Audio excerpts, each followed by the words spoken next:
Sun seemed beyond shocked to be let free as he looked around wildly, trying to take in his surroundings. His pants were torn up in a few places and he looked frazzled, but he quickly regained his composure. "Dad, thank God you're okay," Ren said with a big hug. Sun was barely able to respond as his red eyes looked up at the massive deity headed toward the east. He peeled her from his body and said, "Ren, you've got to get back," as he pushed her behind him. "I hope you're ready to die, Wukong," Lai shouted as he lashed his ruined whip toward Lin Yu. It didn't touch her and she stood still as stone, her eyes looking down at her feet. "Sun, that creature wants to devour the light of the sun. We've got to find a way to stop it," I called, pointing up to the massive goddess.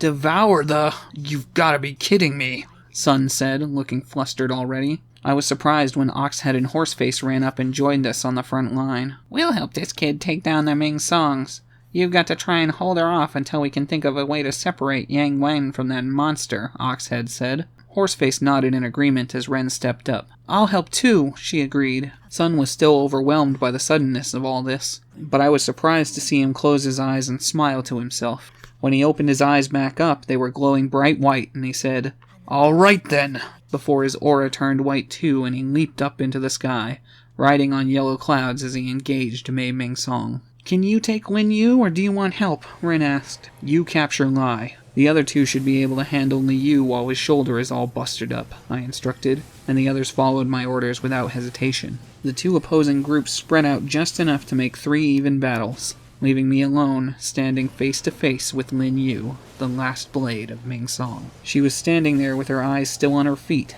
so I said, "It doesn't have to be this way, you know. I don't want to see you die here if you still have good to put into the world." Lin Yu seemed to take offense to my offer and scowled at me. "You and I have never had families that loved us.